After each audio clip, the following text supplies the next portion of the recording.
Това е един проект на UFO Disclosure България.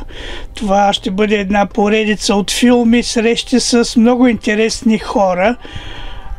Хора, които ще ви говорят за неща, свързани с феноменалното, с загадъчното, за НЛО, научни факти и доказателства. И сега това видео, което ще видите, първото видео от тази поредица е с Катлин Марден. Тя е племеница на Бети Хил. Бети Хил е съпругата на Барни Хил. Семейство Бети и Барни Хил, които са били отвлечени, или това е първият известен случай на нас за отвличане от извънземни. Катлин, която ще видите в това видео, тя има много интересни разкази от нейните проучвания, свързани с НЛО, с паранормалното, с явления от други светове. Надявам се, че това видео ще ви бъде интересно. Моля ви за вашите коментари, след като видите видеото. Пожелавам ви приятно гледане. We are very happy to have you in UFO Disclosure Bulgaria. Can you introduce yourself with a few words? Yes, my name is Kathleen Marden, and I became involved in this field because Betty and Barney Hill were my aunt and uncle, and they were the first individuals in the United States whose investigation case was taken seriously.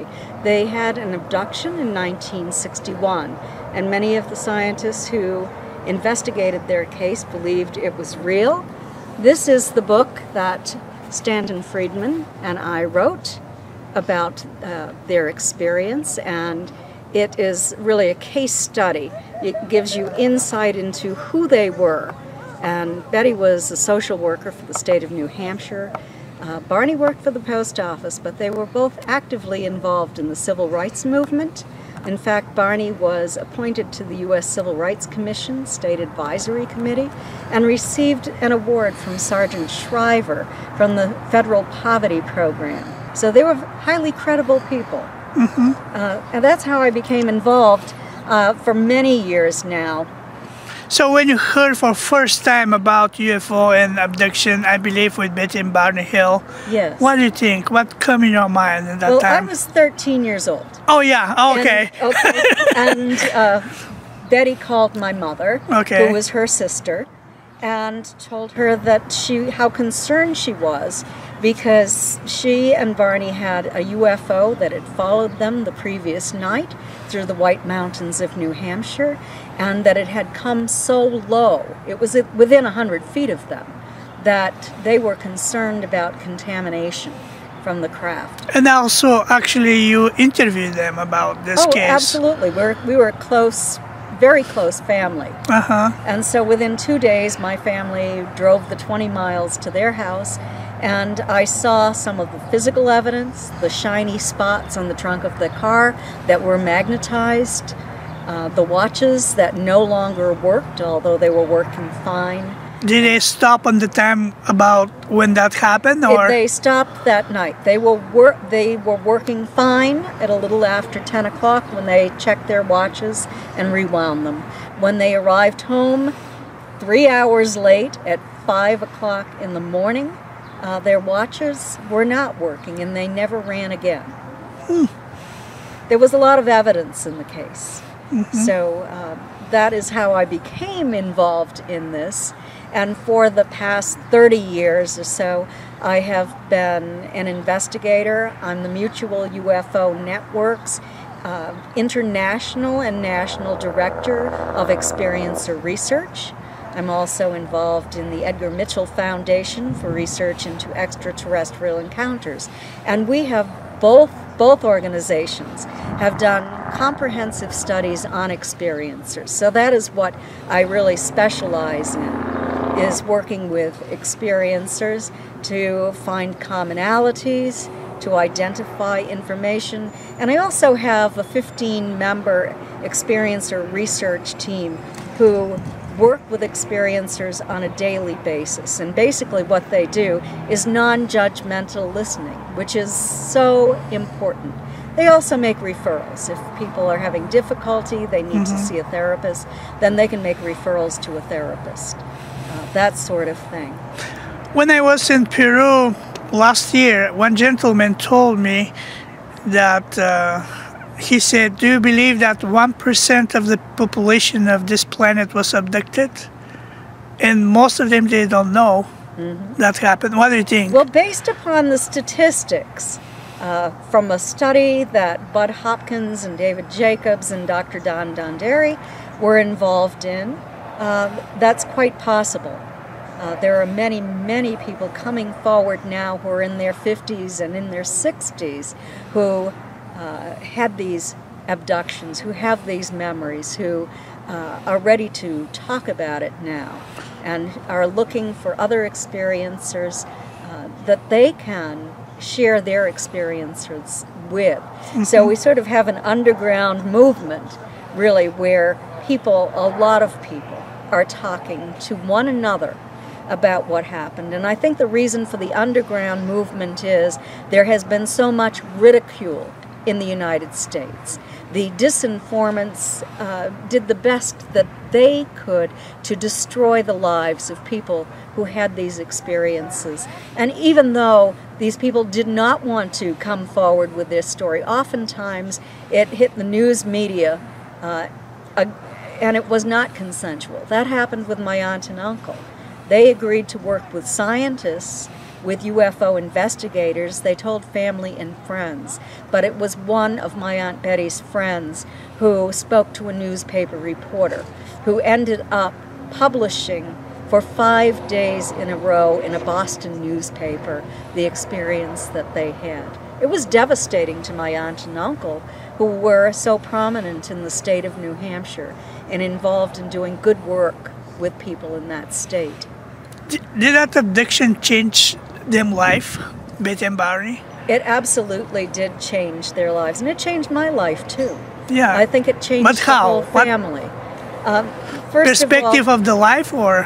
First of all, Barney was very traumatized because he had conscious, continuous recall of observing what he described as figures standing on this craft that he was looking at through the window on the craft, through binoculars that he was holding to his eyes. And he described them as being somehow not human. They were dressed in black, shiny uniforms. And he felt very threatened by them. He felt that he was going to be captured. And so... And hurt, it was eventually. very traumatic. Yeah. They ended up being referred to a psychiatrist because my uncle developed physiological symptoms that would not recede with traditional medical treatment. So he was referred to Dr. Benjamin Simon, who was a very prominent neuropsychiatrist in the United States. Dr. Simon had worked during World War II with the Army. He was a colonel in the Army. And he had set up the psychiatric unit at the Mason General Hospital on Long Island in New York, and very successfully treated veterans who were returning from the war front, who perhaps they had become blind, but there was no physiological symptom. And Dr. Simon worked with them and discovered that it was very complex. They might have had their best friend killed in front of them, and it received a Dear John letter from their lover the week before that. And it was the combination of these things that led to the blindness. Dr. Simon worked very successfully with these veterans. He also worked very successfully with my aunt and uncle. He used separate hypnosis on them. One of them was in a room where they could not hear the other one. He reinstated their amnesia because they had amnesia for the abduction itself. And then at the end of these sessions, he allowed them to listen to their hypnosis tapes where they both told the same story of being abducted, taken aboard a craft by these non-human entities who performed very strange physical examinations on them, gave them some information, and then released them unharmed and apologized for frightening them. So these were not terrifying beings. It was only that my aunt and uncle knew nothing about this. And that's why they didn't know. They didn't know if they'd be killed or carried off to another planet or what. Yeah, yeah. And you have the original records about this. I have the original hypnosis recordings. And the same they add to that DVD. Yes, that in their own words is the Yeah, DVD that I made. Yes. Yeah, that will be fantastic. We have that DVD, Yeah. fortunately, so we can going to enjoy. You're an expert about abductions. Can you tell us, is this kind of hysteria in the last years for all these abductions, or they really happen and people is scared to death with that? It varies across the population. There are wannabes who are people who really want to have this kind of relationship with benevolent space brothers and sisters. Oftentimes they will try to call them in. I've worked on cases where they called in the wrong kind. They thought they were going to sit down and have a nice conversation with the beings on this craft, and they ended up being abducted and they couldn't stop it. And it became very bad for them. There are others who have had very positive relationships with these people. And I have investigated some of these cases too, and I have felt the presence of these non-humans. I could feel the electrical tingling through my body. As they came, I couldn't see them. During these interviews with them? Yes, yes. And so that was proof to me that it actually was happening. I actually had one that I agreed to speak with, who I did speak with telepathically. So that was sort of an experiment. I'm an experimenter. Yeah, yeah. And I just want to know if it's real. I don't want to just take somebody's word for it. And so I've done that. I found out that it was real in those cases. I've investigated many cases of Can you say abduction. how many numbers if you just... Well, I can say I've probably talked to more than 1,000. 1,000? More than 1,000? over the past 30 years. Yeah, and all these cases, they're real? Not all of them. I've exposed hoaxes too. Oh, okay. No, they're not all real. Okay. But a lot of them are, and there is evidence, and I've been able to use equipment to record very strong electrical fields. I have a tri-field meter. Okay. And so I can measure magnetic, electromagnetic, and electrical fields, plus radio microwave, the ambient environment. And then I have the experiencer stand 12 feet away. And then they walk toward it. And at about 10 feet, I get a reading of 1,000 volts per meter. Wow. 1,000 volts? Yes. I've had readings that high, and I've used control subjects, and it doesn't happen in the same house on the same day. So I think that is significant. It is. I don't know what it means, why that electrical field is there, unless it's an electromagnetic field that comes from being on the craft or near these beings where there is a strong electromagnetic field. It's a mystery to me, and that's why I need scientists. I'm a social scientist. I'm not a physical scientist. Yeah, I understand. You know, so I do need physical scientists from the Mutual UFO Network to work I think with this. Social scientists make much better work than the real scientists. Yes, well, you know, I'm not just nuts and bolts. I think nuts and bolts is important. But I look at the whole picture. I investigate everything. This is one of the books that I've written. I'm working on my 5th book now. This is the 3rd book that I wrote. How we can find out this book in the market? It is available in multiple formats from Amazon. Yeah. Amazon.com and Barnes & Noble. And So that would be the best way, I guess. This is some very significant cases of alien abduction that I've investigated. Denise Stoner is my co-author. She is also my assistant on the MUFON's Experiencer research team.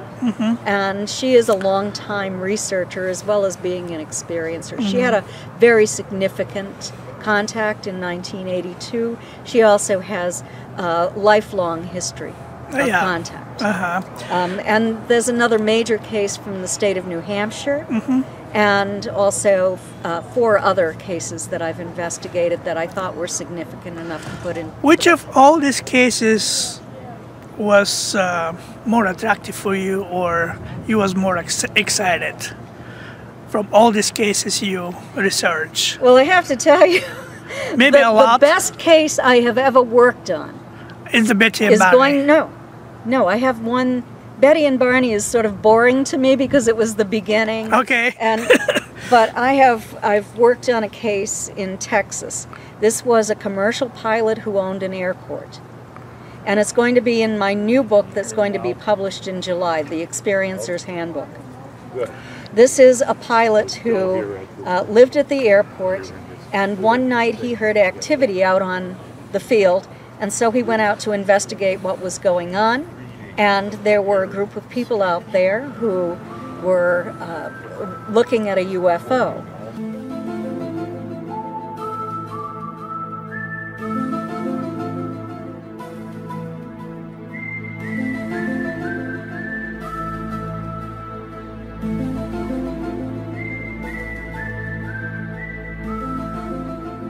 And he became so interested. He didn't believe in them. He had no interest in them before then.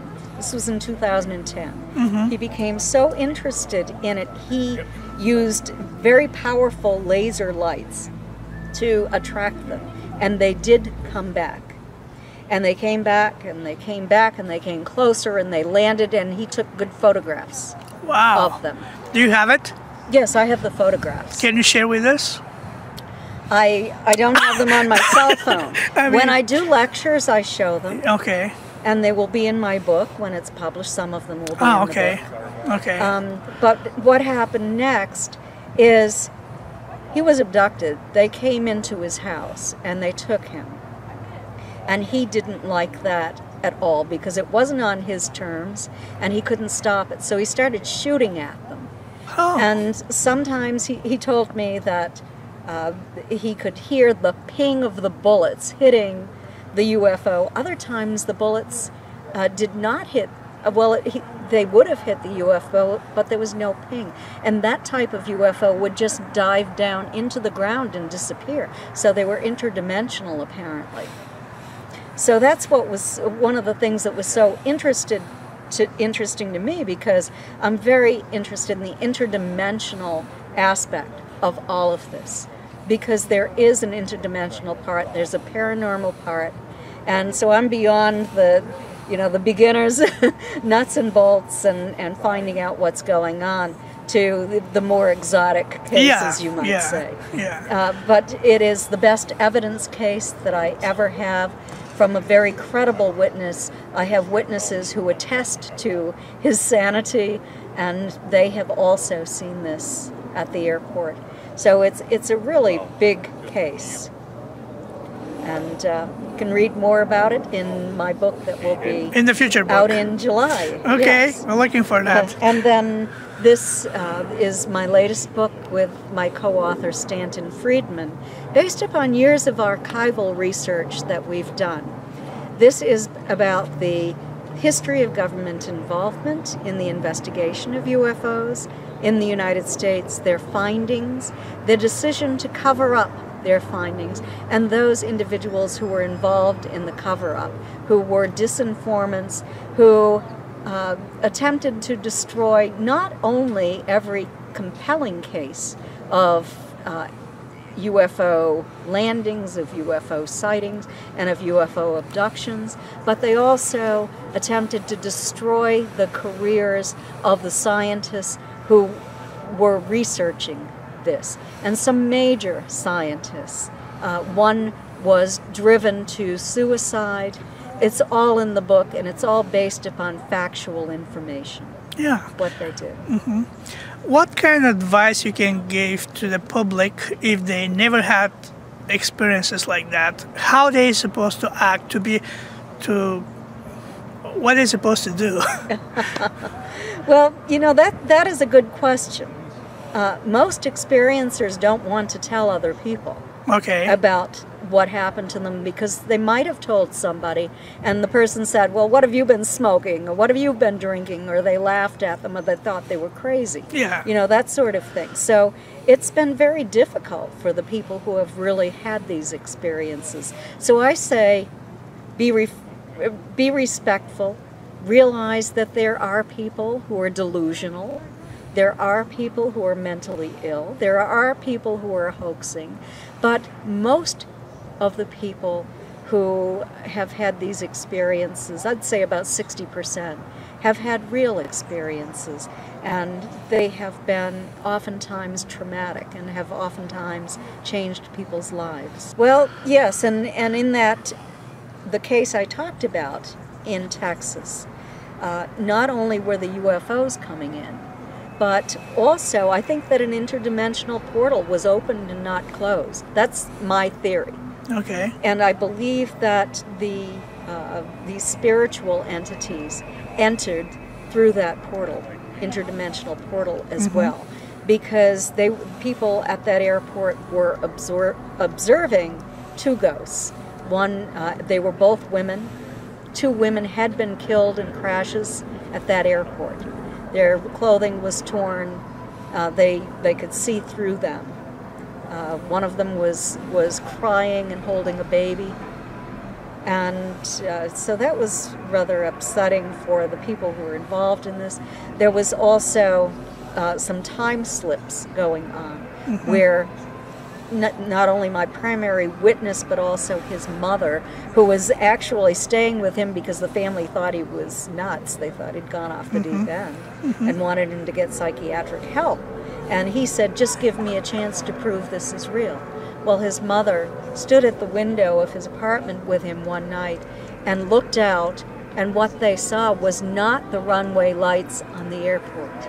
They saw what appeared to be a grassy savanna and mammoths out there grazing. I know it sounds crazy, but they're credible witnesses, and he was a credible witness too. So I think that there's more going on here than just nuts and bolts. UFOs flying here, using nuclear propulsion from another planet. I think that they have developed interdimensional technology, and I think they arrive here very rapidly. And they can be seen, they can become three-dimensional, they can leave physical evidence, they can be photographed, but then they can become interdimensional and not be seen as well. So they don't have a physical bodies, or? They can become physical. Okay. They come into our dimensional reality. Yeah. Okay. Are you familiar with the poltergeist? Poltergeist activity, yes. Yeah. Do you think is this activity of the visitors, or they happening because of the psychic ability of the humans? That is a very good question. And in my 2012 commonality study with Denise Stoner, we had a 50-person group. There were 50 experiencers who participated in the study. We had a 25-person control group. We asked them if they had experienced paranormal activity in their homes, and 88% of the experiencers said that they had. And it was much lower among the control group. Free asked that question, and in my MUFON study, we also asked that question. And it's up to between 60 and 70% of experiencers are having that kind of thing, either poltergeist activity or light orbs that appear to be under intelligent control that float around their houses, and they see these. I've seen them. Yeah. And do you have? I mean, can you confirm or which make that poltergeist to act? What makes it? Yeah, what makes it? I don't know. I don't know if it's coming from the human psyche, if it's coming from that electrical field around that human after they have had an abduction experience. Okay. That could possibly be what it is. I can offer hypotheses, but I don't have firm evidence about what is actually causing it. So, all these people who are going to watch that video, do they need to be scared for something unusual if they became a witness of something unusual, or they need to be relaxed and accept it? Well, that's a good question too, because as relaxed as people try to be, it does have a profound effect upon your psyche to see this sort of thing that is, even though you might know that it exists, that has been seen by many people, when you have your own personal experience, it can be transformation.